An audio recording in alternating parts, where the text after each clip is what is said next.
Hi! Welcome back to my YouTube channel. ఈరోజు tomato egg curry ఎలానో చూసేద్దాం. First bowl తీసుకొని 3 స్పూన్స్ ఆఫ్ ఆయిల్ వేసుకుని బ్రేక్ చేసుకున్న ఎగ్ సాస్ వేసుకొని ఒక స్పూన్ కారం వేసుకొని 1 స్పూన్ సాల్ట్ వేసుకుందాం. చేసుకున్నాక ఎగ్ ఫ్రైని ఒక ప్లేట్లో తీసుకొని పక్కకు పెట్టుకుందాం. గిన్నె తీసుకొని అందులో 4 స్పూన్స్ ఆఫ్ ఆయిల్ వేసుకొని దాని తర్వాత ఆయిల్ వేడైందో లేదో చూసుకోవాలి. తర్వాత వేడైనాక జీలకర్ర ఆవాలు వేసి దాని తర్వాత మనం కట్ చేసుకున్న ఆనియన్స్ వేయాలి. అవి కొంచెం వేగాక రెడ్ కలర్లో వచ్చేదాకా తర్వాత అల్లం వెల్లిగడ్డ వేసుకోవాలి. తర్వాత కొంచెం పసుపు వేసుకోవాలి.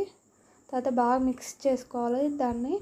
తర్వాత మనం కట్ చేసుకున్న టమాటోస్ని అందులో వేసుకొని బాగా కలిపినాక ఇక్కడ ఏమైందంటే ఉప్పు కారం అనేది కొంచెం ఎక్కువైనాయి. ఎందుకంటే ఎగ్ ఫ్రై చేసాం కదా, అందులో కూడా ఉప్పు కారం అనేది ఎక్కువైనాయి. సో మనం ఇక్కడ కూడా తక్కువ చేసుకోవచ్చు.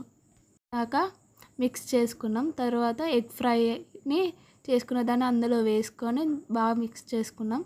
లాస్ట్కి మనకు ధనియాల పొడి వేసుకొని బాగా మిక్స్ చేసుకున్నాక egg tomato ready. Please do like, share, subscribe to my channel. Thank you.